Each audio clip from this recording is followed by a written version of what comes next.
What's up, you guys? Welcome to another episode of The Girl Who Talks Sports with me, Sam Cardona, and thank you guys all for listening. Today, we have a fantastic show lined up today. We are going to get into NFL Week 4, some updates on COVID, and some heavy drama that has been going on this week. We will definitely get into that with our tea time.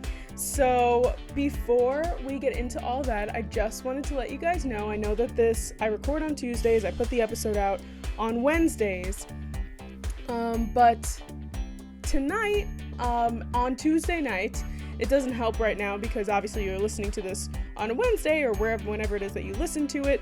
I will be on a Facebook Live show for my old friend and my co-host from college, Gabe Flayton. He does a Facebook Live show called The North Pole where he goes over the NFC North and has asked me to come on it to talk about the Green Bay Packers. So obviously I said yes, and I'll be on it tonight. Obviously, since you guys are listening to this now and maybe you missed it, it is available on Spotify. The show is called Review and Preview, and like I said, Gabe's show is called The North Pole. So if you guys want to listen to me talk about Aaron Rodgers and the Packers, I'll be doing that tonight, and you guys can tune into Spotify or on Facebook Live if you obviously knew about it beforehand. And yeah, I'm super stoked. I'm really excited. I haven't seen Gabe in a really long time. We did our Monday morning sports update when I was a senior in college together. He was my first co-host ever, and it was a lot of fun, and we did it for a semester. And I loved it. So I'm really excited that he reached out to me and that we are able to do something together again. And I think that is about it for my announcements. Don't forget to follow on,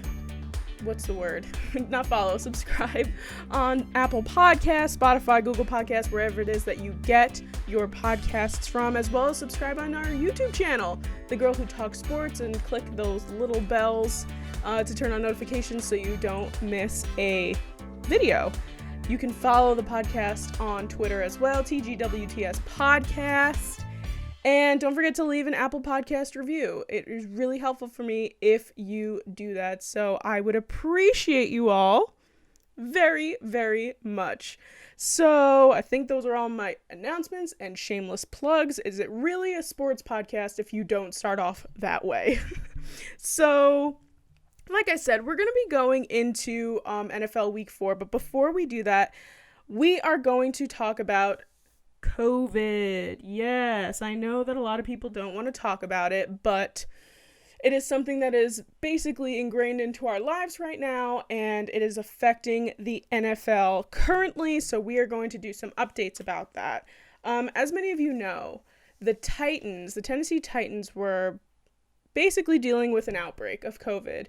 It seems now to be under control. So in total, about 20 people were tested positive for COVID, 10 players and 10 staffers between September 24th and October 4th. So today is October 6th, like I said.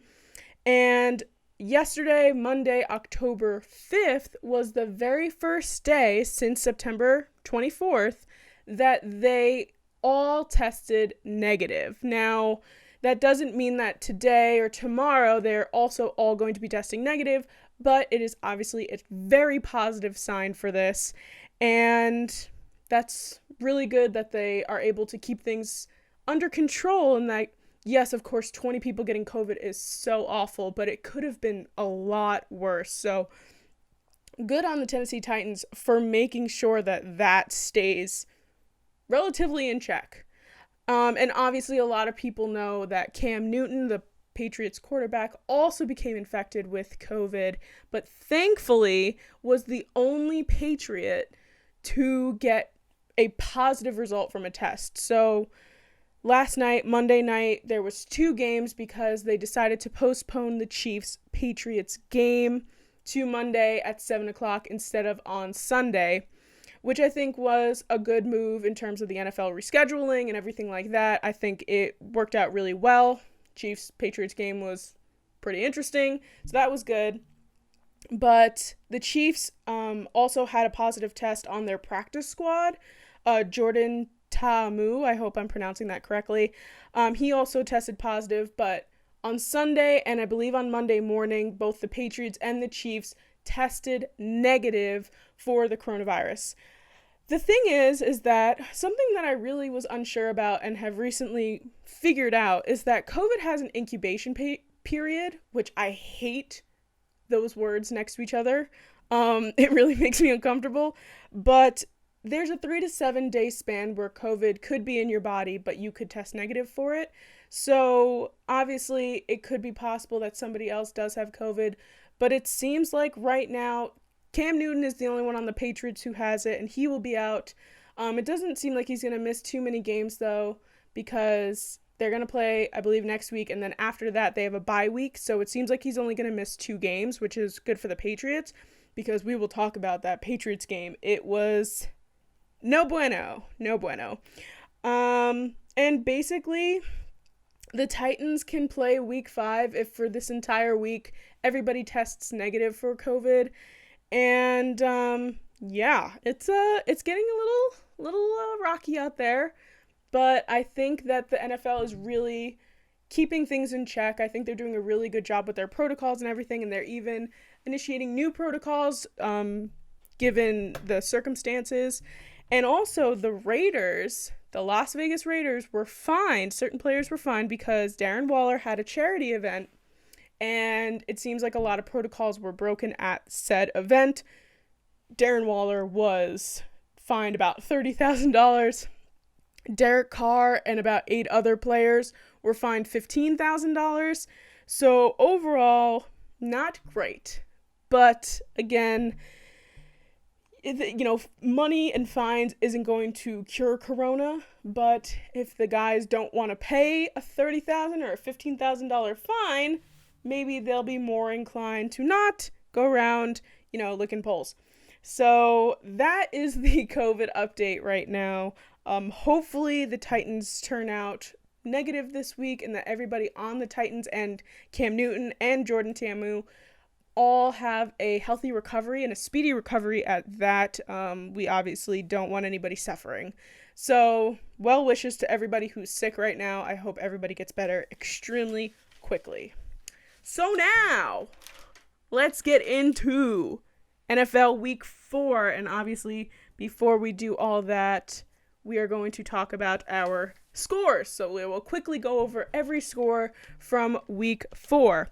Ready? Here we go. Denver 37, New York Jets 28, Baltimore 31, Washington 17, LA Chargers 31, Buccaneers 38, Seattle 31, Miami 23, Minnesota 31, Houston 23, New Orleans 35, Detroit 29, Cleveland 49, Dallas 38, love that one, Jacksonville 25, Cincinnati 33, New York Giants 9, LA Rams 17, Arizona 21, Carolina 31, Buffalo 30, Raiders 23, Indianapolis 19, Chicago 11, Philadelphia 25, and San Francisco 20, and I always forget to write the Monday night scores down, and so it was New England 10, Chiefs 25, I believe, or 26, and Atlanta, Green Bay. I will get these scores. I keep doing this. I really have to, up my game. The thing is that I write all my notes down on Mondays, and obviously Monday night is the game, and I'm like, I'll write it down after the game, and I even wrote notes down after the game, and I still forgot. All right, so it was Patriots 10, Chiefs 26, like I said, and Falcons 16, Packers 30. All right, so those are our scores for this week, and so let's get into NFL Week 4, shall we? Okay, let's start off with the Cleveland Browns, okay? Because holy cow, they are 3-1. The Cleveland Browns are 3-1. You heard me correctly. This is the first time since 2001 that the Cleveland Browns have started 3-1. To be honest, I am so happy for them. They deserve it after all of these years of struggling to have a winning record. I think that that's really fantastic. They put up 49 points. They have been putting up points up the wazoo lately, which is insane. But the most Browns statistic ever is the fact that they scored 49 points, and yet Baker Mayfield only had 165 yards. That is insane. Don't know how this all happens, but I think that the MVP of this game is indeed Odell Beckham Jr. We have not seen Odell Beckham Jr. have a game like this in quite some time. Obviously, as a Giants fan, we had OBJ, and he did some really great things. He did some not really great things. And then he went to Cleveland, and he didn't seem like he was performing to the strongest of his abilities. However, Baker Mayfield had a very slight shovel pass to OBJ, where OBJ backtracked about 15 yards, maybe 10 yards from the line of scrimmage, and then just booked it and ran it in for a touchdown. It was 60 yards, just about. Amazing. Just incredibly amazing. And also, we have to throw out the fact that Jarvis Landry threw Odell Beckham Jr. a 30-yard touchdown pass. Also, chef's kiss, exquisitely amazing. And obviously, everybody knows Jarvis Landry and Odell Beckham Jr. are like BFFs because they went to LSU together. And Odell was so excited to be on the Browns just because Jarvis was there. They are just like in love with each other. So Cleveland out here doing big things, like just incredible. I am like so impressed. Obviously, I've said multiple times on this show, Baker Mayfield is one of my favorite quarterbacks, especially from the 2008 draft class. And there was a lot of QBs to come out of that draft class. I love Baker Mayfield. I loved him at Oklahoma. I believe that I've stated this more than once, but I will state it again because I can. And that's that I fell in love with Baker Mayfield when he planted the flag, the Oklahoma Sooners flag, in the middle of the Ohio State's Buckeye Stadium, because I myself am not a fan of Ohio State. And then when I saw him do that, I was like, oh my God, that's the man, the myth, the legend. I love it. So Cleveland 3-1. I'm really excited to see what they do. I mean, they were against the Cowboys. Everybody just assumed the Cowboys were going to win. And we will go into that whole division of the NFC East, which I've seen now called the NFC Least. We will get into that in a few moments, but because I got things to say about that. So that's what's going on with Cleveland. Let's go on to our other Ohio Orange team in the NFL, and that's the Cincinnati Bengals. The Cincinnati Bengals they got their first win, which also means that Joe Burrow got his very first win, which we have been dying to see this entire season. I was so excited to see that Joe Burrow actually made it through the game and the Bengals didn't let him down, because we have seen Joe Burrow do some exquisite things these past couple weeks, like exquisite. And I was like, this man deserves the win. He seriously does. So he's gotten his first win, and the fun stat that came out of this game is he's the first rookie in NFL history to throw 300-plus yards in 3 games. Like I said, exquisite things. And Joe Mixon also had a gorgeous hat trick in this game.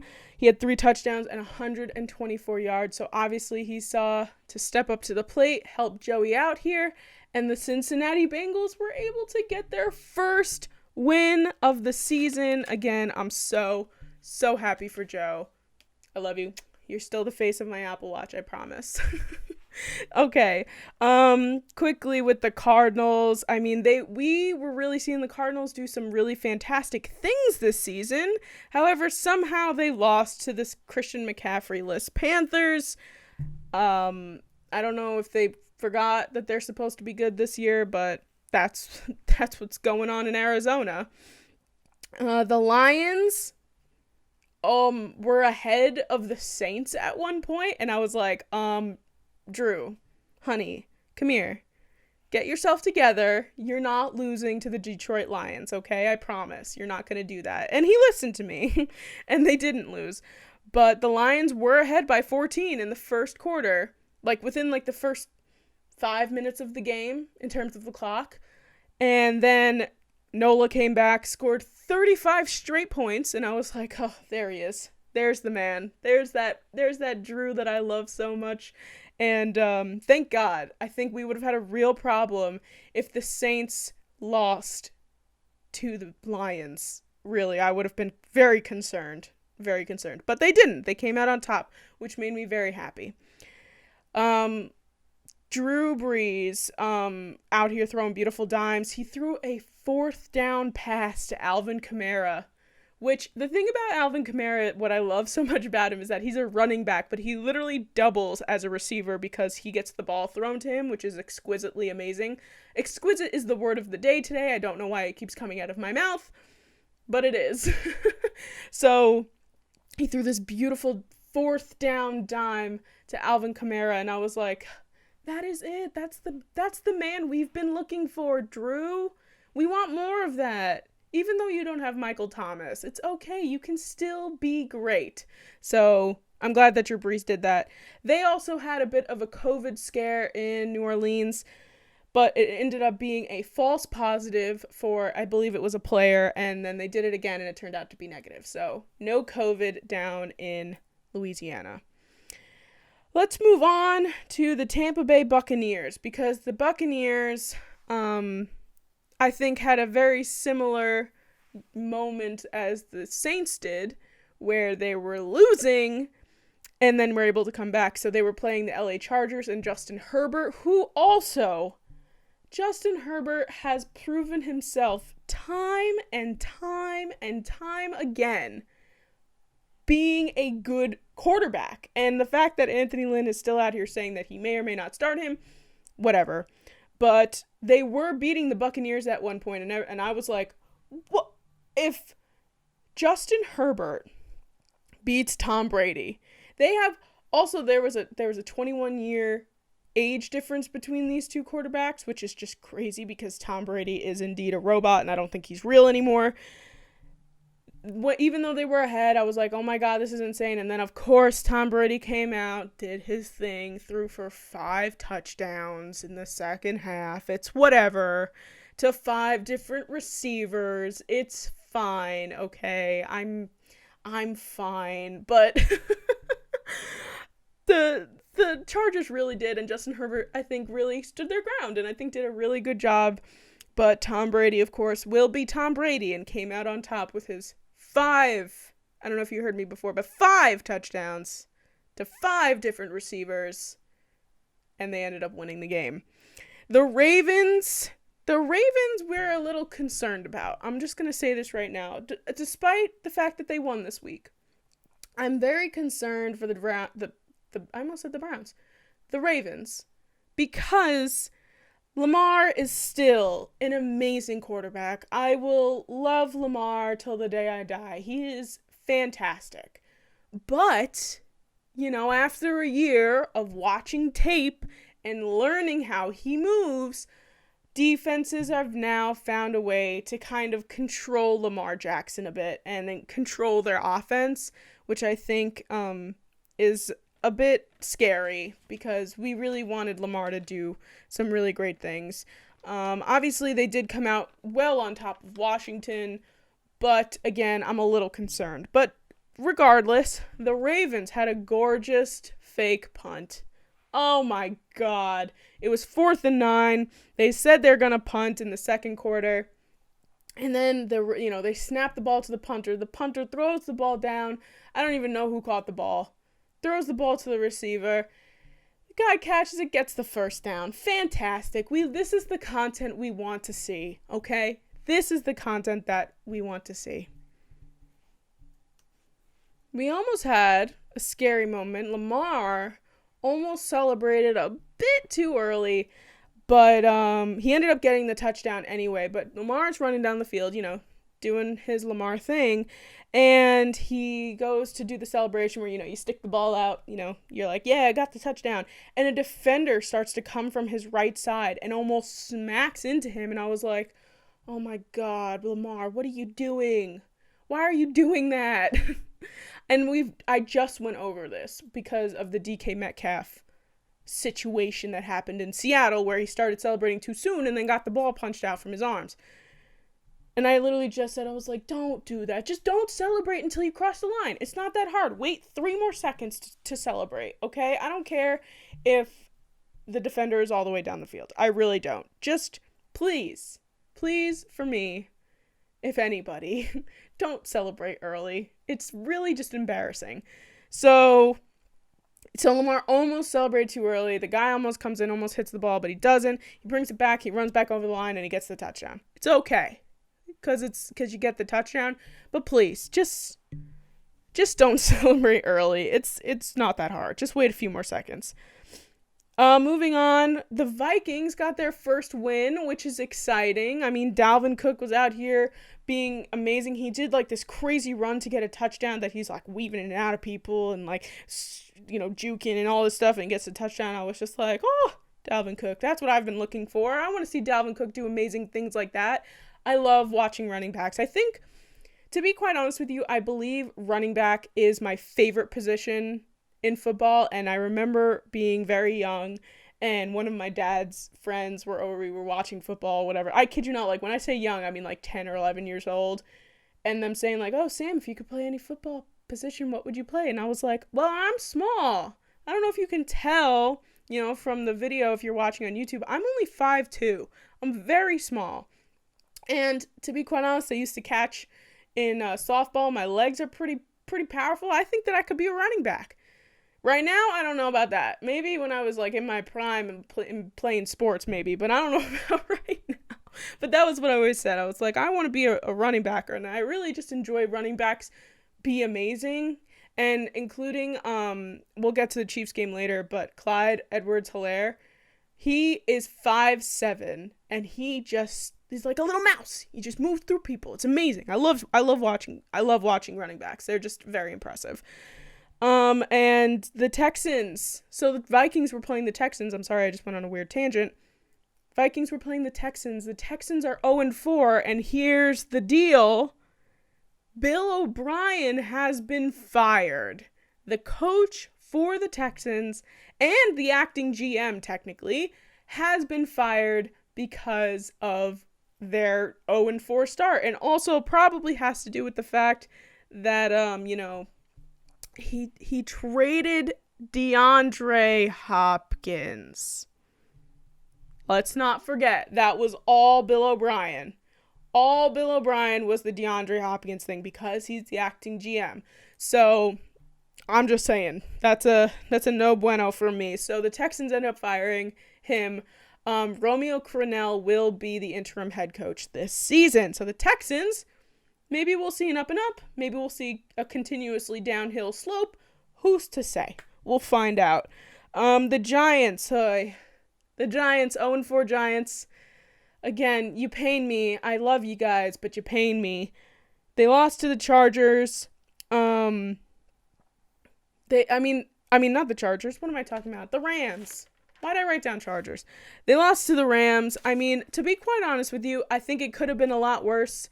The Rams only scored 17 points, and we scored 9. It could have been a huge blowout. I think the Rams obviously we have seen them do some pretty great things this season so far, but the Giants, obviously, I don't know what their issue is. I want to see them win. I really do. And the scary part is, I'll venture off for a second about the NFC East. The scary part about this and this division is that the Giants are 0-4, right? But if they start winning, the Giants, who have yet to win a game going into week 5, still could take this division, which is so frightening. It's so frightening.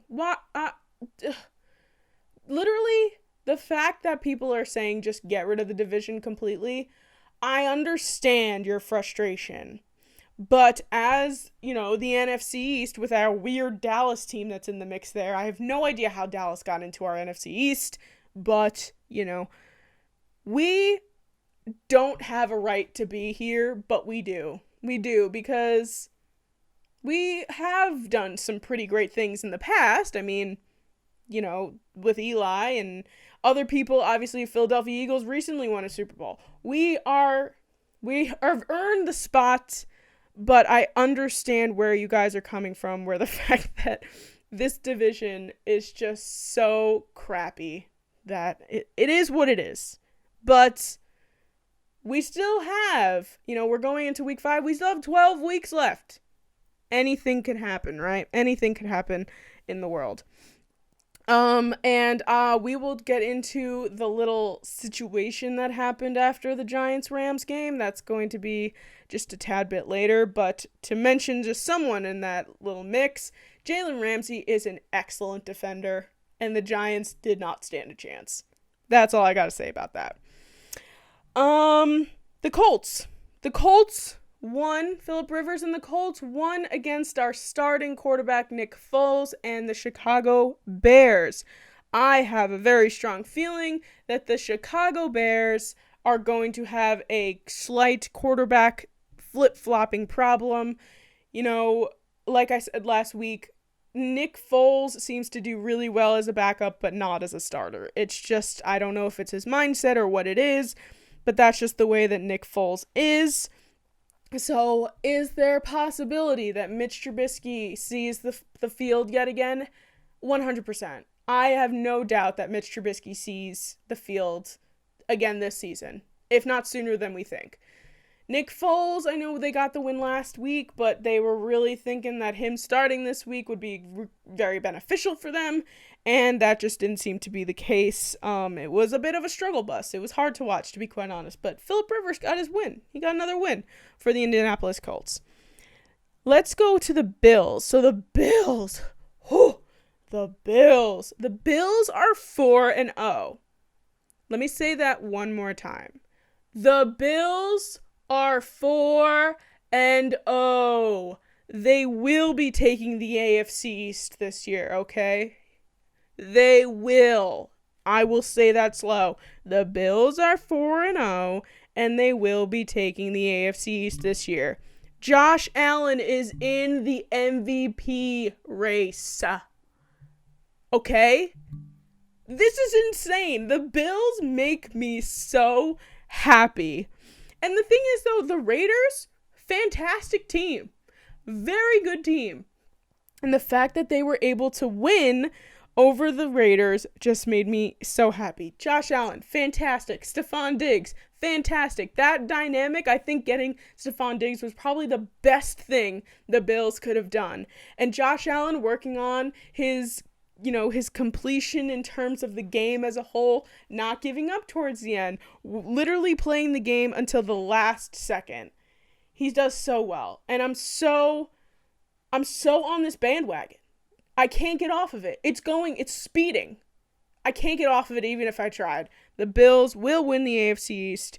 They're going to be a lot more of a threat than people are saying. And if you're not on the Josh Allen train, if you want to hate, you want to stay off of it, be my guest. We don't have any more room anyway, okay? We're full, okay? We don't need anybody else to join the Josh Allen train. If to be quite honest, I'm probably driving the Josh Allen train. I love the man so much. The Bills are 4-0, and that I will stop saying it now, but it makes me so happy. Back to the NFC East really quick. The Philadelphia Eagles got their first win on Sunday Night Football against the 49ers. I got a lovely FaceTime from one of my good friends and an Eagle fan, Jordan. She has a YouTube channel where she talks about sports. It's called Sporty Jordy. Give her a quick little search. She's fantastic. She FaceTimed me. I was already in bed. The game was almost over. And she was just like, oh my God, Sam, we're going to win this game. And I was just like, oh my God, Jordan, to be quite honest with you, I'm so happy for you. I'm happy that one of us is getting joy. That's all that matters. At least one of us is feeling something. That's all that matters. So they came through and won their first win of the season. And also to throw it onto the fire on how bad this division is, the Eagles got their first win, and now they are first in their division. They are 1-2-1. That weird tie with the Cincinnati Bengals is going to haunt this division for the rest of the season. They are 1-2-1, and the Eagles are now first in the division. passing the football team.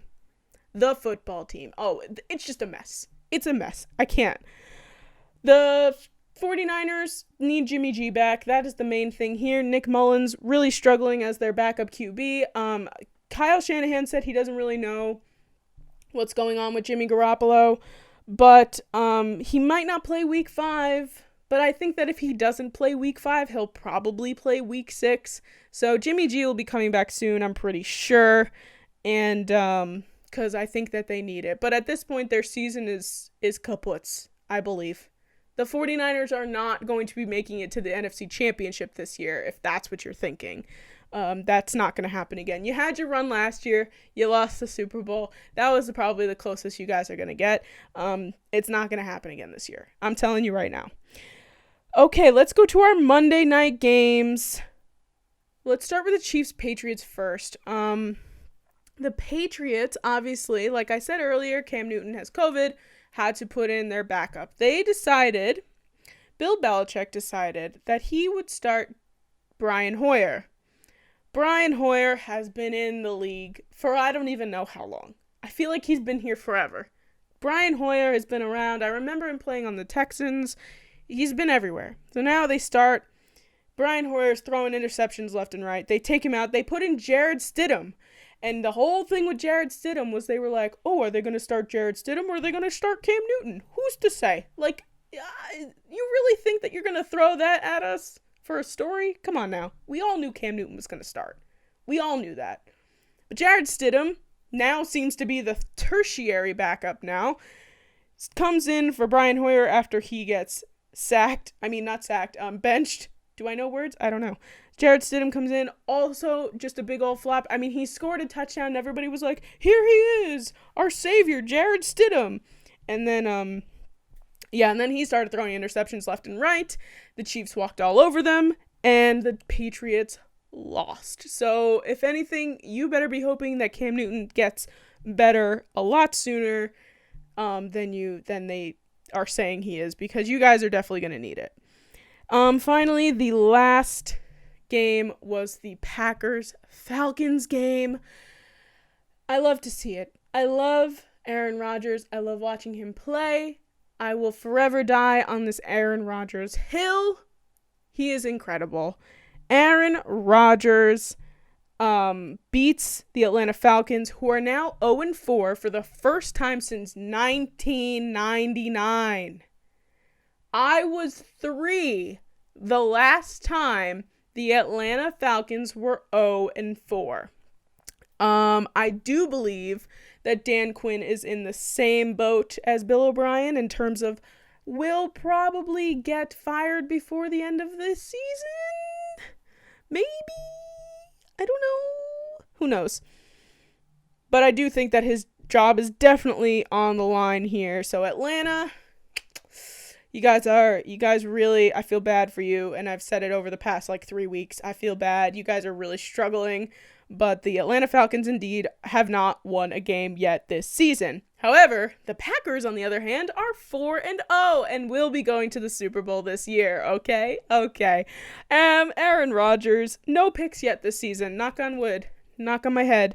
No picks yet this season. He threw for 4 touchdowns, 327 yards yesterday. Fantastic stuff. Matt LaFleur and Aaron Rodgers' dynamic with one another is part of the reason why they're doing so well this season. They love each other now. There was this whole thing where they were just like, oh, there's a weird thing going on between them and this and that. I don't know if they like him. And once Mike McCarthy was gone, Aaron Rodgers was like, praise the Lord. Bring in the young guy who's 2 years older than me. I'll deal with him. It's fine. And now they're best friends. And LaFleur calling, Aaron Rodgers producing, just fantastic stuff. It really is just, that's going to be the reason why they make it to the Super Bowl this year. I will keep saying this. It's going to be a Chiefs-Packers Super Bowl. Okay? I will just keep saying it until I'm completely wrong. If I'm completely wrong, I don't know, guys. Tell me if you want me to do something if for my craziness of speaking. The Packers had a few injuries with Devontae Adams and Alan Lazard. Lazard just got core muscle surgery, and Davante Adams is out with a hamstring.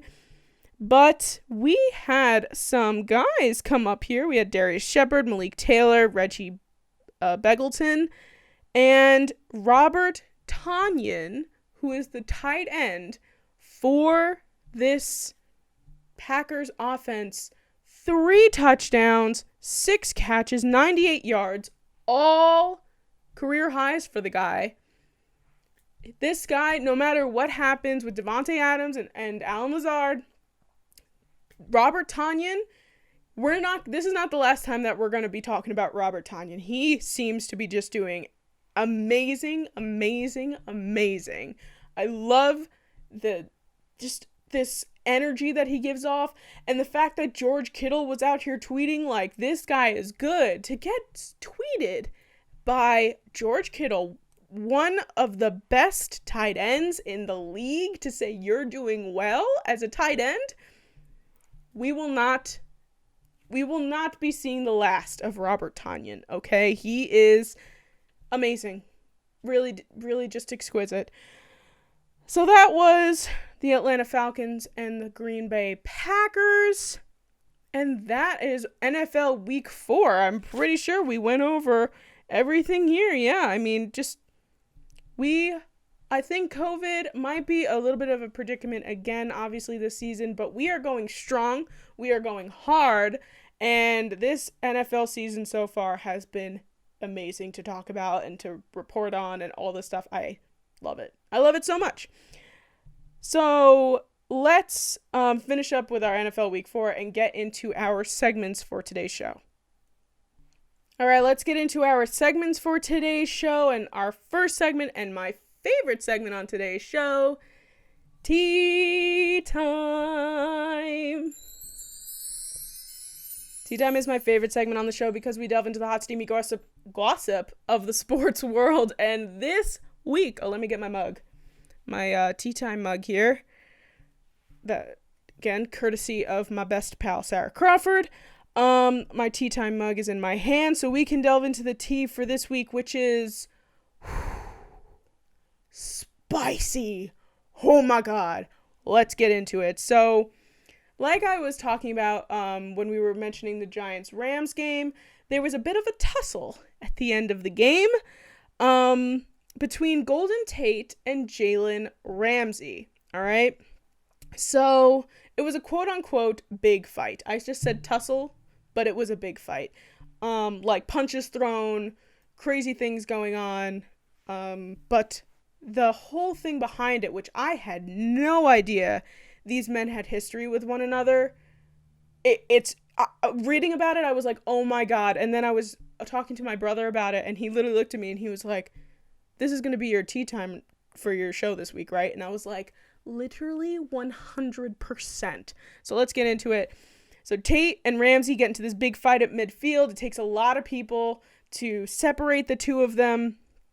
And then, they go their separate ways.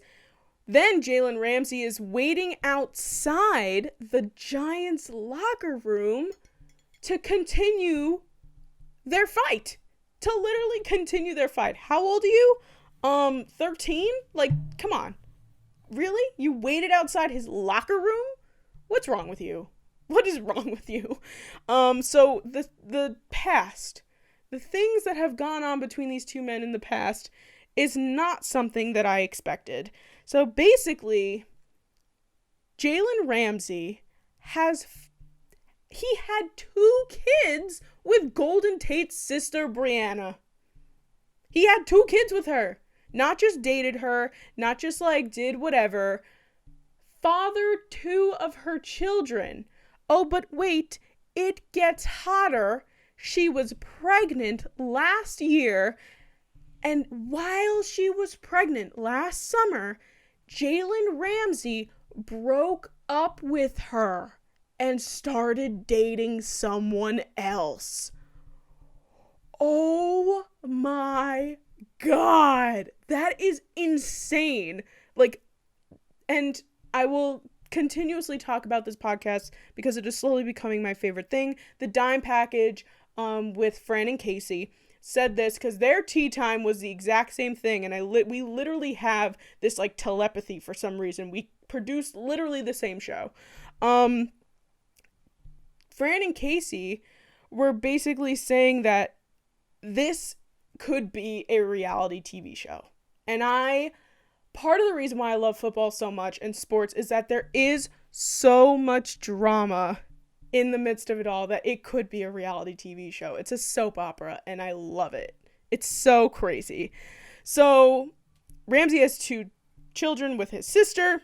They break up while she's pregnant, starts dating someone else. Golden Tate then says, there's a quote here, when asked about it, he said, "I'm not happy at all with the disrespect that he has shown towards my sister and the things he's done in the past, but I don't really want to get too much into it." So obviously, Golden Tate hates Jalen Ramsey's guts. And Joe Judge, the coach of the New York Giants, said that in this little fight that happened at midfield, it was Jalen Ramsey who started the fight, was the one who threw the first punch. Jalen Ramsey, who I would have expected, Golden Tate threw the first punch in this whole situation. I certainly would have. If I had a younger sister who has 2 kids with some guy, and the guy just like ditches her, I would 100% throw the first punch. But Jalen Ramsey, apparently, according to Joe Judge, was the guy who threw the first punch. So that is just insane. And then last year, Golden Tate also tweeted, after there was a article written about this whole situation when it happened last summer, is that somebody tweeted and was just like, oh, like if I was Golden Tate, I'd be like really pissed off or whatever it was. And then Golden Tate tweeted, "I know he's gonna have to come see me." So obviously this was long overdue. The Giants versus the Rams obviously fueled this fire. These men are legally able to just beat each other up on the field because obviously Tate is on the offense, Jalen Ramsey is on the defense.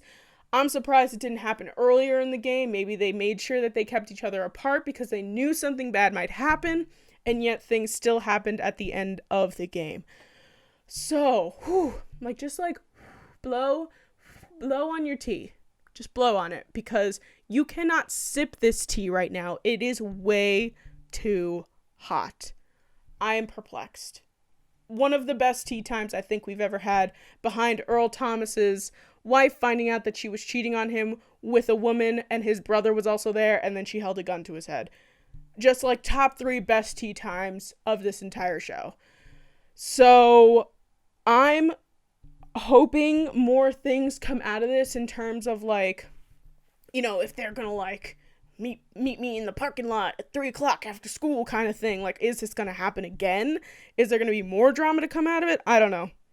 But oh my God, the tea is so real. It's insane. So that's our tea time for this week. I'm going to put my mug down because I'm talking with it, and I'm going to break it if I do keep talking with it. So that's our tea time for this week. Just amazing. So our next segment on today's show is our Let's Talk About It segment. And this week, there was a photo that actually triggered this week's Let's Talk About It. And this week's Let's Talk About It, we are going to talk about face masks in the NFL. Face masks in the NFL. Hooray. So the reason why I want to talk about it, and I will explain the picture for those who are listening on a podcast and not watching on YouTube. I will put the picture in right now. There's this man on the Chargers staff who was wearing his neck gaiter, which is a type of mask with the ones that go around your neck and you pull up, like a literal elephant trunk. Why? I have no idea if this man has ever seen a neck gaiter been worn before. And now the NFL also has these different neck gaiters that go around your neck, and then they'll come up, above your nose and your mouth, and then the sides will have little loops that you can almost put on your ears, like how most face masks are, and so that way the neck gaiter can stay up and that your ears kind of hold your neck gaiter. And this man had it around his nose and around his mouth, and it hung in front of him. I don't know if he knows or if he wanted to wear it that way. Maybe it was too hot over his neck. I have no idea what the backstory is here. But it was so strange. I saw the picture on Twitter and I was just like, what in the world is this man doing? Why in the world is he wearing his mask like that? And then I was like, you know what? The NFL right now with their mask situation is just crazy. You don't want to get fined. There's a $100,000 fine if you don't wear your mask or you don't wear your mask correctly. And then you, as the coach or the staff member, has to pay that $100,000, and then the organization itself has to pay $250,000 because you made a mistake, which obviously would upset the organization quite a bit. So that was Kyle Shanahan, Pete Carroll, Sean Payton, and John Gruden were all part of those people who had to do that after week 1. And obviously since then, most coaches have been wearing their masks correctly. And I guess technically wearing your mask over your nose and your mouth is correct. Why you wore it in that fashion, I have no idea. We've talked about Bill Belichick's mask situation. I mean, I know last time we talked about Bill Belichick on our Let's Talk About It segment, it was between him and his son, and the fact that he was wearing a child-size mask, and his son looks like a serial killer, but that's for another time, and we've talked about that already. But Bill Belichick this week also was wearing 2 masks for some reason. I mean, double protection, it can't hurt you. But he had almost like an N95 mask on, like those white ones that are supposed to be the best masks that you can wear.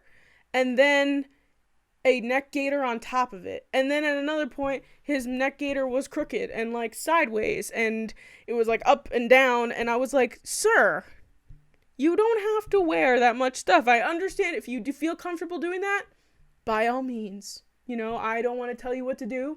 You're Bill Belichick. You know better than anybody else in the world, apparently. And if you want to wear 2 masks, you can wear 2 masks. But I was like, maybe that neck gaiter doesn't protect you, because I know there are certain neck gaiters, just a quick PSA, that do not protect you from coronavirus or protect you or protect others around you at all. Because your germs can still spit out of them. So maybe Bill was doing that because he knew his neck gaiter was no good. Maybe he wanted to. But at that point, just put on the mask. Don't wear your neck gaiter over it unless you, I don't know, maybe he thinks he looks more menacing that way. I have no idea. I don't know what's going on. But the main part of this Let's Talk About It is the fact that this man had his nose and mouth covered, which is great. But his neck gaiter was literally worn like an elephant trunk. So there it is. We talked about it. The masks in the NFL. If this happens again, we probably will bring it up again, because it seems like people are just making up brand new ways to wear face masks. But whatever works for you, works for you. All right, let's move on to our next segment, which is our tweet of the week. Our tweet of the week this week is actually just a very sweet, simple, wholesome tweet. Comes from a man. Hold on, let me pull it up on my camera roll here. Comes from a man named Joe Schad, and his ad is Shad Joe. SCHADJOE. Joe Schad. I hope I'm pronouncing that correctly. But he put out just this nice tweet last night, Monday Night Football, or technically the first part of Monday Night Football during the Chiefs-Patriots game. He tweeted out, Tony Romo on Monday Night Football takes away the worries of the world for 3 hours. And to be quite honest with you, I 100% agree with you. Tony Romo as a Dallas Cowboy made me sad. Tony Romo as a broadcaster with Jim Nantz literally lights up my life. I love listening to Tony Romo.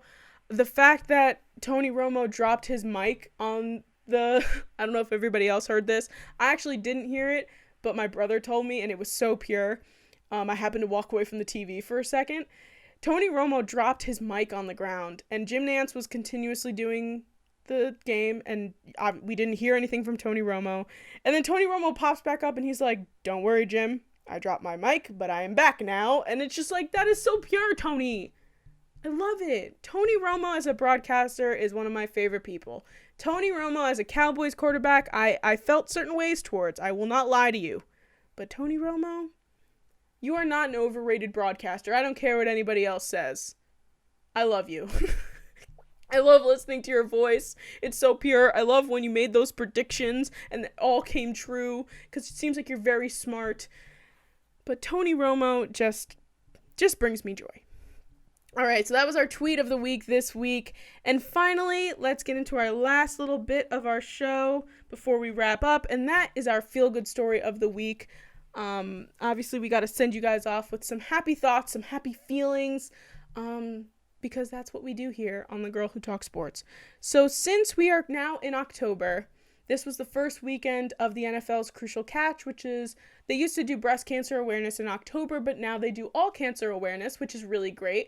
They decided to surprise Ron Rivera, who obviously is going through cancer treatments right now during the season. And he, obviously, going through these cancer treatments, they wanted to pay him some sort of respect for doing what he is doing while also getting chemo. So Ron Rivera was surprised with 450 cutouts of people, friends, family, colleagues, fans, anybody that wanted to support him. They showed like a whole section of like Ron Rivera Strong in the stadium. It was so heartwarming, and it just made me so happy. I'm looking at the picture right now that I'll put on the YouTube video, but it says #Rivera Strong.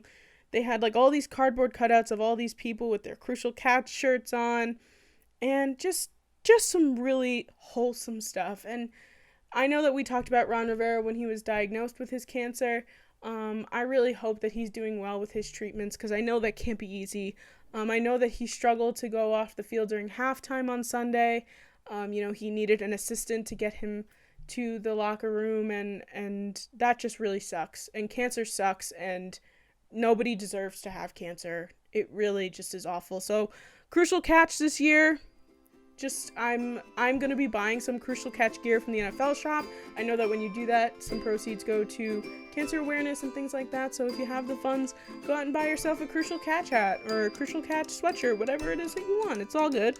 So that is our feel-good story of the week this week. And that is going to do it for our show this week. Thank you guys all for listening and or watching. I appreciate you guys so much.